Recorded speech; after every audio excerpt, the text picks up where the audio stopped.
Hello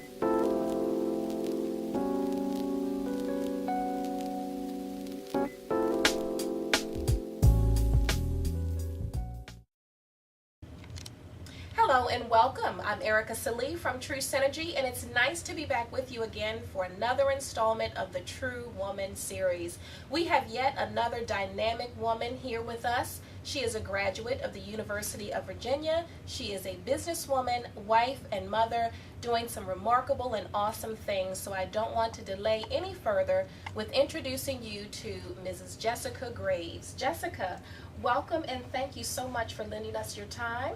Ericka, it's my pleasure to be here. Thank you so much for having me. Absolutely. So I know that you are in between travel as we speak. And so tell us about who you are and the role that you have that has taken you and your family across the world. Absolutely. So again, thanks for having me. I'm quite honored, quite frankly, to be sitting with you in this forum. Just a bit about me. As you said, I am a wife and mother, and it's probably the first definitions that I have of myself. I'm a daughter and a sister and all those things as well. And I work for a great company that has taken really an investment in me and sent me on an assignment to work in Dubai. I look after corporate affairs for the Middle East, Turkey, and Africa region. Okay. And if you're watching the news these days, you know there's a lot happening in that part of the world. Absolutely. So I stay very busy looking after our external engagements as well as our internal communications and issues and crisis management across that region. Okay, okay. And so I can't imagine that it was an easy choice to make. Especially given the fact that you were going to a region where there's so much unrest, if you will. And so I'm sure that it may have been difficult for you and your family to make the consideration that you did. So what things did you have to ponder before accepting this awesome assignment? Sure. There were probably a couple of big buckets. And I don't know that I can articulate all of them, but some of the biggest considerations for us as a family were things like, what about the girls? So I have two daughters, aged 8 and 11 now, and as we sort of thought about what this would mean for them, that certainly weighed heavily on us. My husband is also a working professional, so how does a move across the world impact him and his career? And then what are the sort of pros and cons of making this move? A transition to a very different part of the world where socially and culturally we would certainly be in a very different situation than we are now. Lots of unknowns. The part of the world is quite full of turmoil and unrest, as you've noted, and just a very different experience than what we're used to. And as we sort of thought and prayed and processed and talked with family members, etc., at the end of the day, I think the decision came down to, if we don't go now, will we regret it? The opportunities for us to grow individually, professionally, personally, and for our children to really develop a bit of a world sense was really unmatched in anything that I could have done if I had stayed behind. So at the end of the day, it really was an opportunity for us to see a very different part of the world, to experience something that was just so extraordinary for us, and to really grow in ways that we just couldn't have anticipated. And it's interesting you say that because, listening to you talk, the one thing that I was thinking was, wow, do you have any regrets about making that decision? But it sounds like you and your family were able to put it in a different perspective, and that is, if we don't go, we will have regrets. And so it looks like you kind of put it in a more global framework, not just the here and now, but what does this mean for us in the long term? I think that's exactly right. It would have been very easy for us to be comfortable where we were. We both had very good jobs, the children were doing well in school, and we could have sort of ridden that wave until retirement, to be honest with you. But to be able to step back and look a bit broader at what the opportunity might mean for us was an important decision to take. And I'll tell you a funny story. It's not always easy. I don't regret a minute of it, but it's not always easy. And I was home back in March, just a few months ago, and was lamenting sort of to my aunt, it's difficult and it's hard, and it's just hard. And she looked at me and said, good. It's supposed to be hard. That's what growth is. And if we don't sort of take the risk and take the challenges and grow, then what's the point of it? I mean, you can sit here and be static and accumulate what? So we're accumulating experiences and new friends and a new perspective that has certainly broadened us individually, and it's really been an amazing experience. Wonderful. And it's interesting because you know, for most of us, we go through the period where we're looking for things to happen, but we want them to be easy. You know, we don't want to put the blood, the sweat, and the tears into whatever the end result is that we're looking for. And so I think what you said is very important, and that is, it's supposed to be hard.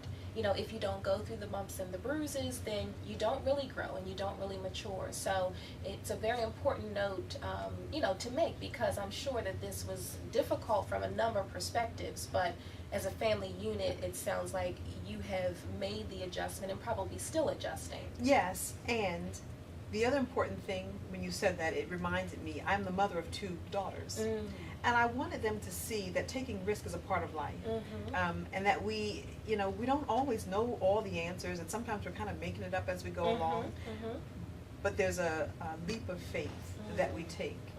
Once we've prayed about it and sort of put it in God's hands, and we say, okay, so I've done the work, I've done the prep, Lord, here it is, here we are, lead and guide us. And they're a little young to understand that now, but I hope when they grow up and they reflect on this time of their lives, they'll have a moment to say, wow, Mom we did that. We did it together, and we sort of got our way through it, and it wasn't without challenges along the way, but somehow we sort of got ourselves to where we needed to be. Absolutely. So it sounds like you are, and I greatly respect this, not just blazing the trail for others who will come behind you in your professional sense, and even for some of the viewers who will see this segment, but it's really about blazing the trail for your children. Very important message to send in terms of having 2 daughters who probably see the stance that you've taken, the decisions that you've made, the risks. And so, you know, I admire the fact that you've given them something that they may not quite understand right now, but as they go through life, as you've mentioned, they will look back on this experience and all of the things that you and your husband have laid for them, and really hopefully appreciate that and use that to make decisions for themselves. And I feel like I'm no different than any other girl who's grown up kind of in Baltimore and had, you know, certainly some really good opportunities, but I'm still that girl who grew up in Baltimore and went to Providence Inspirational Baptist Church and Featherbed Lane Elementary School. So the life that I'm living is very attainable, and it's exciting, and I'm very blessed, but it's not it's not a dream that I had when I was younger. So the fact that I'm here, just you know, living this experience, is something that I don't take for granted for a minute. And all of my fears and insecurities still exist in me, and it's sort of daily kind of facing into those and still showing up to be the best person that I can be in the certain situations that I'm in. Absolutely. So fears and insecurities, interesting, because we all have them.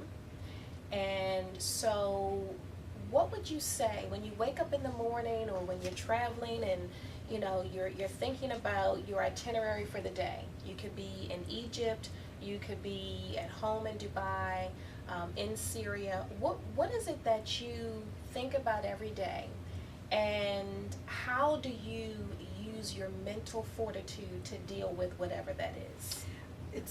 It's a tough question to answer. A true confession, people who meet me don't always know this, but I'm an introvert. So the way that manifests itself, and the way that I have to work every day, is that I have to act a bit beyond myself. And I have to show up in ways that are far more aggressive than sometimes I feel inside. And so sometimes there's the sense that you have to put on a bit of a show. And I don't mean that you're being inauthentic. You just have to be a bit more. Okay. And so every day I just have to think, what are my key goals? What do I need to achieve? Who are the people that I'm meeting with? What are the messages that I need to deliver? Who am I representing? And what are the things that I want them to take away from the engagement with me, and frankly, and the way I am representing my company. Okay. I happen to work for a company that has amazing principles. I'm very proud to work for the company. And so it makes my job that much easier. I also feel like they've invested an awful lot in me, so I feel like I bear a big responsibility. That notwithstanding, though, there are certain things that I know that I need to achieve, and I'm very clear on what those things are each day. Okay. And I just sort of go through the day and sort of mentally check off, okay, done. Okay, that is still to do. I've got some growing to do here until I can deliver that. So it's really sort of a daily, almost, evaluation of where I am against what the goals are. Good advice, because it's something that we can all take to heart. sort of like a checks and balances for ourselves, and recognizing that it's okay. You just said something that made me think about just how you see yourself, and that you are okay with saying, you know, I still have to grow in that area. That's still something that I'm working on. And oftentimes it's very difficult for us to say that about ourselves, because we think sometimes that we have to know it. And it's not okay to say that we don't know, when in essence it really is okay to say that we don't know. So it's a good point that you make there. So the culture, I know, is very different. So what are some cultural things that you have had to become accustomed to in this role and in your life there in Dubai? In my professional life, I am surrounded by males. It's a very male-dominated society. Okay. And because I'm dealing with government, I'm dealing predominantly with men. And so I've had some, not faux pas, but a couple of occasions when I'm very conscious that culturally women don't extend their hand when they meet men. Or I don't speak Arabic, although I'm learning. So they're very proud to be Arabic speakers in the region, of course. And in one meeting, the Deputy Minister of Finance said, "And the next time you come, you will address us in Arabic." And I said, "Yes, Deputy, I will." Wow, wow. So I'm on quite a journey to really fully embrace all of the elements of the culture. But that is, those kinds of moments aside, the Muslim culture has been very intriguing to me. I'm actually very fascinated by it. I've grown up Christian all my life, and I find many similarities between the two religions. And I think that the Western media has not done the Muslims any great favor in representing them, and in representing kind of the most extreme forms of Islam. And so there's a real opportunity for us to look differently at the culture, and for them to be a bit more open to having us understand some of the cultural differences, and just sort of, you know, socially sort of learning what's appropriate and what's not, and being very conscious of how I invite people over, or how we host people in our home. Even when I go to other people's homes, sort of there's a very clear separation between males and females that I'm not used to. So these are all things that I'm learning as I go, and they have been very accommodating, very welcoming of my questions, which I know are incessant, because I'm constantly learning. So I'm very, very grateful for the opportunity to really see this part of the world, this culture, this religion, in a very, very different way, but up close and personal. Wow, that is so very intriguing. There's so many different things that I wanted to say and ask, and I know that, you know, time probably doesn't permit us to go into everything, because it's just such an intriguing and fascinating world that you're in, the life that you're living. So, and you've touched a little bit on this, actually quite a bit on this, but, you know, just from your perspective, what has this experience done for your view of the world that you are used to, that you grew up in, that you've known all your life, and the world that you've now become accustomed to? What perspective has this experience given you from both of those angles? There are probably two, maybe three key things. One is I don't feel race in my interactions there in the way I have felt them in the U.S. And I think that's a really important learning for me, because you don't realize how much it influences you until it's no longer an influence. So I still define myself as an African American woman, and I'm clearly very proud of that heritage, and quite frankly, it really compels me to probably work harder and really sort of put my best foot forward. But what I realize is, in that part of the world, they don't see me as an African American woman. Probably the biggest barrier is that I'm a female. The fact that I'm American is quite different, and beyond that, they expect me to be competent, to show up and know my stuff, and to get my job done. So I've had to remove sort of whatever limits that I thought existed on me that were associated with race. The second thing, I think, is I have a much deeper appreciation for the role and impact and influence of some of these emerging markets on a global economy. So I say that because I think we take for granted that America is a superpower and we're one of the strongest sort of economic forces in the world. Mm-hmm. These growing economies, whether it's in META, which is the Middle East, Turkey, Africa region, or it's China or the BRIC countries, etc., are all really going to be the future marketplaces of the globe. And I think that we need to take care to understand what the dynamics are, how they work and interwork. And if we really continue to want to play a key role in establishing those markets, we need to really take care to understand those.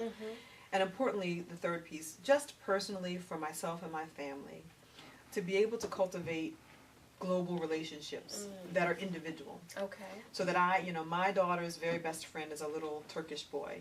And, they have friends who are Iranian and Iraqi and Syrian and Lebanese, and I ask them sometimes, not because I care, but because I want them to understand how important it is that they've got this global sort of network of people that they can really sort of befriend.